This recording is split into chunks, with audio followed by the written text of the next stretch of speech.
बच्चों आज हम बिल्कुल शुरू से यानी कि बहुत बेसिक टॉपिक लेके चल रहे हैं, संख्या पद्धति या नंबर सिस्टम।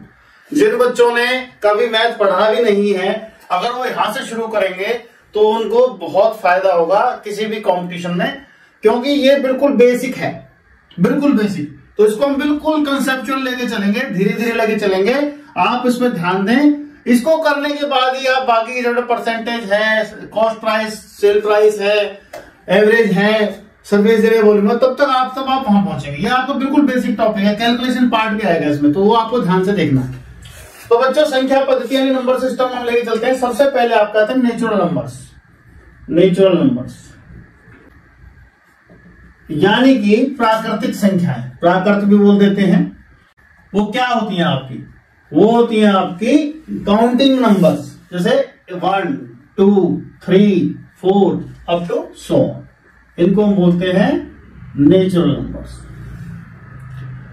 नेचुरल नंबर की खासियत ये होती है, अगर दो नेचुरल नंबर को ऐड करें तो भी उस सेट में आएगा, इसको भी नेचुरल नंबर बोलेंगे। और दो नंबर की हम मल्टीप्लाई करें, दो नेचुरल नंबर के, तो भी नेचुरल नंबर आएगा। Natural plus natural is equal to natural, natural into natural is equal to natural.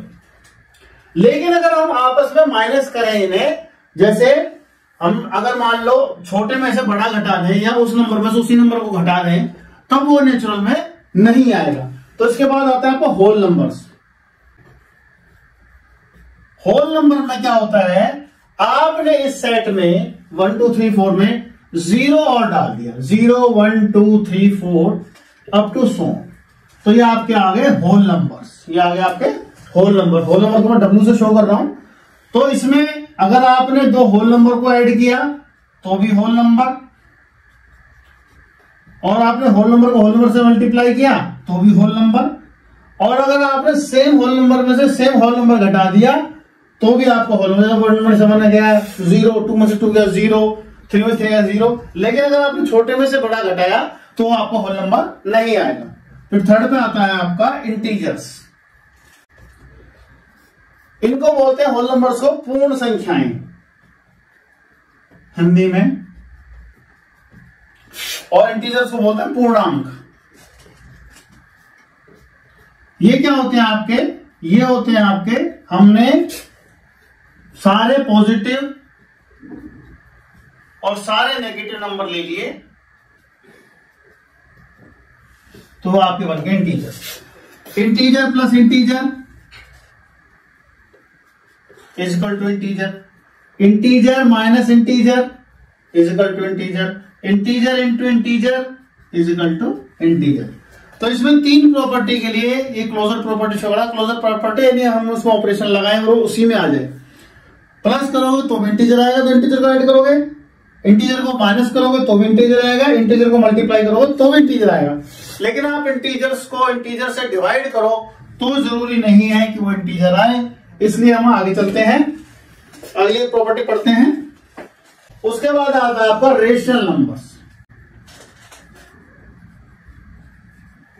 Rational numbers और आपका इर्रेशनल नंबर्स। ये टॉपिक आपको बहुत समझने का है, इसलिए मैंने दोनों एक साथ ही लिख रहा हूं यहां पर। रेशनल नंबर और इर्रेशनल नंबर। रेशनल नंबर होता है कि जिस नंबर को हम P/Q की फॉर्म में लिख सकें, P/Q where Q is not equal to 0 is called आपका रेशनल नंबर। जैसे आपका सारे इंटीजर्स रेशनल नंबर हो तो सारे इंटीजर्स 1, 2, 3, 4, 0, -1, -2, -3, 4 ये सब रेशनल है। इसके अलावा जो डेसी अपॉन में है, मान लो मैं कुछ भी कर दूं, 6/7 कर दूं, 8/9 कर दूं, 8/7 कर दूं, ये सभी रेशनल नंबर है। इसके अलावा डेसिमल में हो वो भी रेशनल नंबर है। तो फिर इर्रेशनल क्या है? इर्रेशनल होता है, पहले आपको मैं एक दो बातें और बताता हूं रेशनल के बारे में, फिर इर्रेशनल क्लियर होगा आपका। जैसे रेशनल में मैं और इसको अगर आगे इलेबोरेट करके लिखूं, बढ़ा के लिखूं, जैसे रेशनल नंबर आपका दो तरह के होते हैं। ये सारा मैंने बता दिया आपको, एक रिपीटिंग या रिकरिंग डेसिमल और एक होता है आपका नॉन रिपीटिंग या टर्मिनेटिंग।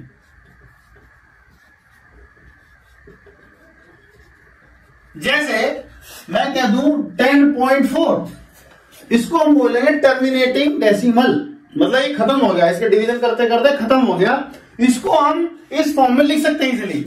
इसके अलावा एक होता है जैसे 10.4444 आपका लगातार आता जा रहा है, इसको हम डिनोट करते हैं 10.4 के ऊपर बार लगा देंगे। जो रिपीट हो रहा होता है, जितना पोर्शन रिपीट हो रहा है, जैसे 9.47474747 ये रिपीट हो रहे हैं अप टू सोन, इसको हम लिख देंगे 9.47 या तो ऐसे लिख देंगे, और किसी किसी बुक को 9.47 दोनों को एक डॉट लगा होगा। ये दोनों ही आपके रिकरिंग डेसिमल है, यानी कि ये खत्म नहीं होते, ये चलते रहते हैं, आपके लगातार चलते रहते हैं। इनको हम बोलते हैं रिपीटिंग डेसिमल या रिकरिंग डेसिमल। तो आप इसको भी PIQ यानी भिन्न की फॉर्म में लिख सकते हो, और इसको भी लिख सकते हो, इसका भी मेथड है, इसको भी लिख सकते हो दोनों का। जैसे मैं आपको एक सम करके दिखाता हूं, जैसे 3.77777, इसको x मान लो आप। अब आपको ये रेशनल फॉर्म में यानी भिन्न की फॉर्म में यानी कि PYQ की फॉर्म में आपको लिखना है। तो जितना जो पोर्शन रिपीट हो रहा है, इसमें क्या रिपीट हो रहा है, सिर्फ एक डिजिट रिपीट हो रहा है, तो उसको दोनों तरफ 10 से मल्टीप्लाई कर दो। 2 डिजिट रिपीट हो रहे हो तो 100 से कर दो, 3 डिजिट रिपीट हो रहे हो तो 1000 से कर दो। आपने कर दिया तो ये आपका ऐसे आ गया, ये इक्वेशन 1 इक्वेशन 2। आप 2 में से 1 को लेस कर दो, ये 9x आ गया, तो 37 से 3 लेस गए हो गए, लेस हो गए, कितना आ गया 34। x is equal to 34/9। ये आपका आ गया फ्रैक्शन की फॉर्म में। इस तरीके से हम इसको फ्रैक्शन की फॉर्म में भिन्न के रूप में लिख सकते हैं। ये हो गया आपका रिकरिंग डेसिमल को PYQ की फॉर्म में लिखना। और जो आपका टर्मिनेटिंग डेसिमल है, जो खत्म हो जाएगा डेसिमल, उसको तो हम लिख ही सकते हैं इजीली, पॉइंट हटा के अपॉन में 10 करके, और उसको हम इजीली लिख सकते हैं। जितने डेसिमल के बाद जितने डिजिट रिपीट हो रहे हैं उसको चेंज करके हम इजीली लिख सकते हैं। तो ये हो गया आपका हो गया रेशनल नंबर का एक्सप्लेनेशन। अब इर्रेशनल क्या होता है, ये बच्चों मैंने आपको यहाँ पर नॉन रिपीटिंग बोला है, तो उससे कंफ्यूजिंग होने की जरूरत नहीं है। आप इसको टर्मिनेटिंग ही समझो, टर्मिनेटिंग डेसिमल नंबर्स, आप इसको ऐसे ही समझो। वो आप नॉन रिपीटिंग में कंफ्यूजन क्रिएट हो जाएगा, आप इसको ऐसे ही लेके चलो तो ज्यादा ठीक रहेगा। अब मैं आपको इर्रेशनल नंबर के बारे में बताता हूं। अब आपके हम बात करते हैं इर्रेशनल नंबर यानी परिमेय संख्याएं। पीछे हम बात करी थी रेशनल नंबर या परिमेय संख्याएं, अब यहाँ पर ये पढ़ेंगे हम। तो जो नंबर्स PYQ की फॉर्म में जिनको हम नहीं एक्सप्रेस कर सकते, numbers can't be expressed in PYQ form are called as irrational numbers. जैसे सबसे पहले तो समझना है इसको कि कौन से इर्रेशनल होते हैं। जैसे मैंने लिखा 3.71283580212357850 अप टू सो। अब आप इसमें क्या देख रहे हो, ना तो ये खत्म हो रहा है और ना ही इसमें कोई पैटर्न बन रहा है। रेशनल नंबर होगा तो ये तो होता है कि भाई खत्म नहीं हो रहा, लेकिन तो पैटर्न बनता है। लेकिन जो इर्रेशनल नंबर होते हैं वो खत्म भी नहीं होते और उनमें कोई पैटर्न नहीं बनता, इसलिए उनको हम बोलते हैं इर्रेशनल नंबर। इसलिए उनको हम PYQ की फॉर्म में एक्सप्रेस नहीं कर सकते। जैसे √2, √3, जो आपकी जितनी भी हाफ पावर्स हैं, जितने जो आपकी सर्ड्स हैं, जैसे हाफ पावर हो, 1/3 पावर हो, 1/4 पावर हो, 1/5 पावर हो, 1/6 पावर हो, और जिनका कन्वर्ट करने पर वापस वो होल नंबर नहीं आता, that are called irrational numbers. मोटे तौर पे स्क्वायर रूट की सभी संख्याएं जिनका स्क्वायर रूट पूरा ना निकलता हो, जैसे √3, √4, √2, √3, √4 नहीं है रेशनल, क्योंकि उसका स्क्वायर रूट पूरा निकल जाता है, 2 आ जाता है।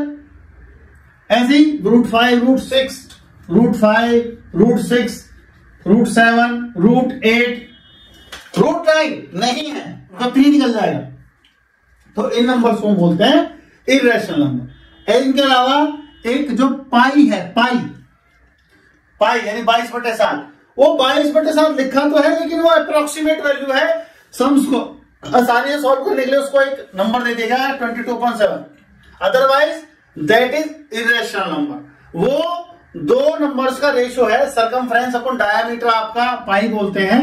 तो जब हम बहुत बड़े सर्कल का और उसके डायमीटर का या कोई बहुत छोटे सर्कल का डायमीटर का जब हम रेशियो लेते हैं तो वो पाई होता है, लेकिन वो कभी भी आपस में इक्वल नहीं आते, अप्रोक्सीमेटली उसको इक्वल लिया हुआ है, तो पाई भी आपका इरेशनल नंबर है। तो ये सारे आपके इरेशनल नंबर हैं, या जिनकी कोई भी आपकी पावर जो है वो कंप्लीट ना हो, जैसे 2 की पावर 1/3, 3 की पावर 1/5, 1/3, जो ये पावर है अपॉन में, और जिनका जब हमको सॉल्व करें तो होल नंबर ना आए, तो that is called irrational number.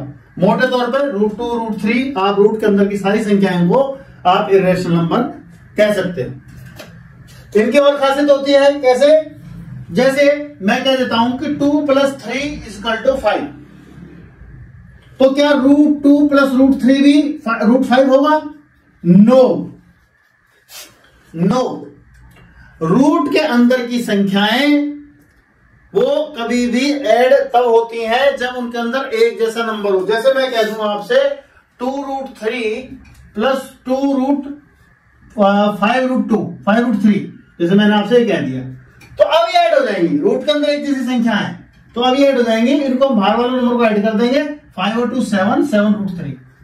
ऐसे ही माइनस भी नहीं होती, जैसे आपका 3 - 2 आपका 1 होता है, तो क्या √3 - √2 भी आपका 1 होगा? नो, ये भी नहीं होगा। एडिशन यानी कि जोड़ना और सब्ट्रैक्शन यानी कि माइनस करना, वो तभी होता है आपका इरेशनल नंबर्स में जब इरेशनल नंबर एक जैसे हों। यानी कि जैसे अपने ये रूट का आपको एग्जांपल दिया, स्क्वायर रूट के अंदर मान लो आपका ऐसे है √7, 2√7 - √8। अगर मैं आपसे कहूं ये माइनस करो, ये नहीं होंगे, लेकिन अगर मैं आपसे कह दूं 5√7 - 3√7, अब रूट के अंदर एक संख्या है तो माइनस होंगे, 5 - 3 कितना होता है? 2, तो 2√7 इसका आंसर आ गया।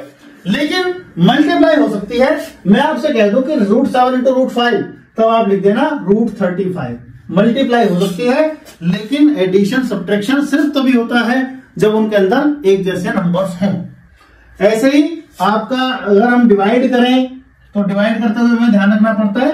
सपोज करो आपका √14 है और अपन ये √2 है, तो पहले आप इसमें कंप्लीट ऐसे लिख लो √7, वो ज्यादा आप लोगों के आसान रहेगा, वैसे तो वैसे कट जाएंगे। √2 से कैंसिल हो गया, √7 आपका आंसर आ गया। तो आपको ऐड करते हुए सब्ट्रैक्ट करते हुए ये बात ध्यान रखनी है। अभी आगे चलते हैं इसी में। अब एक बहुत इंपॉर्टेंट हम टॉपिक पढ़ेंगे, रेशनलाइजेशन या परिमेयकरण करना। जब आप मैथ सॉल्व करते हैं तो ये टर्म आपकी बार बार यूज होती है, हर का परिमेयकरण करने पर, या रेशनलाइज डिनोमिनेटर, और कई बार रेशनलाइज न्यूमरेटर। तो जिन बच्चों ने मैथ पढ़ा नहीं होता, या जो बच्चे पहले कभी मैथ पढ़ नहीं पाए या किसी कारणवश कमजोर रह गए, उन बच्चों को बड़ी दिक्कत होती है। तो ये रेशनलाइजेशन है क्या, इसको समझने की जरूरत है। तो बिल्कुल इसको हम बेसिक से लेके चलते हैं। जैसे हमने आपसे कह दिया 1/√2, आपने ये किया 1/√2, तो आप इसको सॉल्व करोगे तो ये 1/√2 की वैल्यू होती है 1.414। 1.414 ये √2 की स्टैंडर्ड वैल्यू है 3 डेसिमल पॉइंट तक। तो अब आप इसको 1 को डिवाइड करोगे, जब ऐसे 1 को आप डिवाइड करोगे 1.414 से, तो ये बहुत बड़ा प्रोसेस हो जाता है।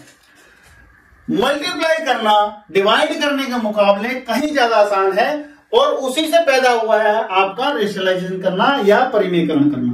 अब देखिए, इस सम को अगर हम बिल्कुल आसानी से करना चाहें, सेम आंसर आएगा, सेम उत्तर आएगा। कब? अगर मैं इसका परिमेयकरण कर दूं, हर का परिमेयकरण, रेशनलाइज डिनोमिनेटर, या हर का परिमेयकरण करने पर। ये क्या होता है हर का परिमेयकरण करने पर? हर का परिमेयकरण करने का मतलब है जो नीचे हमारा रूट के अंदर संख्या है उसको हम रूट रिमूव कर दें, उसको हम स्क्वायर रूट हटा दें, दैट इज कॉल्ड परिमेयकरण। तो हम इसका परिमेयकरण कैसे कर सकते हैं? हमें मालूम है, अगर आप दो नंबर की ऐसे मल्टीप्लाई करो, √2 × √2 2, तो ये रूट हट जाता है, √3 × √3 3, √5 इंटू √5 5। यानी कि अगर हम किसी रूट की संख्या को उसी से मल्टीप्लाई करते हैं, उसी रूट की संख्या से, तो स्क्वायर रूट आपका हट जाता है। क्यों हट जाता है? √3 इंटू √3 9, 9 का स्क्वायर रूट 3, 4 इंटू 4 16, 16 का स्क्वायर रूट 4, 5 इंटू 5 25, 25 का स्क्वायर रूट 5। तो वो अपने आप समझ पा रहे होंगे, वो स्क्वायर रूट हट जाता है। तो जैसे आप इसका करेंगे तो 1/√2, तो इसका क्या सेट है इसको √2 से मल्टीप्लाई कर दो, √2 से डिवाइड कर दो। जिससे मल्टीप्लाई किया उसे डिवाइड भी करना पड़ता है बैलेंस करने के लिए। तो ये क्या हो गया आपका, ये हो गया नीचे तक 2 हो गया और ऊपर √2 हो गया। √2 की वैल्यू 1.414/2, तो आपका क्या आ रहा है 0.707। तो आप पाएंगे कि ये करने से हमारा सवाल यानी हमारा क्वेश्चन बहुत आसान हो गया, इसलिए हम परिमेयकरण करते हैं। अब हम परिमेयकरण में उन नंबर्स को पढ़ेंगे जो थोड़े से बड़े हैं। कैसे? जैसे हमने आपसे कह दिया √5 + 4, √5 + √7 कर देते हैं, इधर √3 कर देते हैं, थोड़ा आसान हो जाएगा। √5 + √3 अपॉन सपोज करो √5 - √3। हमने कहा सॉल्व इट, या हमने कह दिया सिंप्लीफाई इट, यानी कि इसको हम आसान की टर्म में इसको सिंप्लीफाई करके बताओ। तो सिंप्लीफाई कैसे करेंगे? अब हम इसको नीचे से स्क्वायर रूट रिमूव करेंगे। आमतौर पे ज्यादातर क्वेश्चन में 90% क्वेश्चन में हम हमेशा नीचे वाली जो नंबर है हर जिसको हम बोलते हैं हिंदी में हर, या इंग्लिश में बोलते हैं डिनोमिनेटर, उसका परिमेयकरण करते हैं ताकि नीचे से वो रिमूव हो जाए। तो जब आपके ऐसे √5 - √3 है तो इसको हम कैसे रेशनलाइज करेंगे? Rationalize denominator. बहुत आसान तरीका है। √5 + √3 ऊपर ऐसे रहने दिया, √5 - √3। तो आप क्या करोगे, नीचे जो नंबर लिखा है उसके जो बीच वाला निशान है उसको बदल दोगे, माइनस है तो प्लस कर दोगे, प्लस है तो माइनस कर दोगे। तो आपने कर दिया ये प्लस कर दिया, इससे मल्टीप्लाई, और इसी से आपने कर दिया डिवाइड। ये कर दिया आपने। तो नीचे क्या हो गया आपका? नीचे हो गया आपका a - b, a + b। अब आपको अगर फॉर्मूला पता है a - b, a + b आपका होता है a² - b²। तो जब आप करोगे तो ये आ गया √5 का स्क्वायर - √3 का स्क्वायर। ऊपर देखो a + b, a + b, ये a + b, ये भी a + b। तो a + b का होल स्क्वायर बन गया। a + b × a + b क्या होता है? a² + 2ab + b²। तो ऊपर आपका कितना हो जाएगा? √5 का स्क्वायर + 2 × √5 × √3 और प्लस आपको √3 का स्क्वायर। तो कितना हो जाएगा? ये हो गया आपका 5, ये हो गया 2√15, मल्टीप्लाई करते हैं दोनों को, और ये हो गया 3 अपॉन √5 का स्क्वायर कितना होता है? 5, √3 का स्क्वायर 3। अगर पावर 2 हो तो स्क्वायर रूट को हटा दो। तो कितना हो गया आपका? ऊपर तो होगा 8 + 2√15 और नीचे हो गया 2 ऊपर से कॉमन ले लो, 4 + 15 रूट का अपॉन 2 से 2 कैसे, ये आपका आंसर आ गया 4 + √15। इस तरीके से हम रेशनलाइज करते हैं।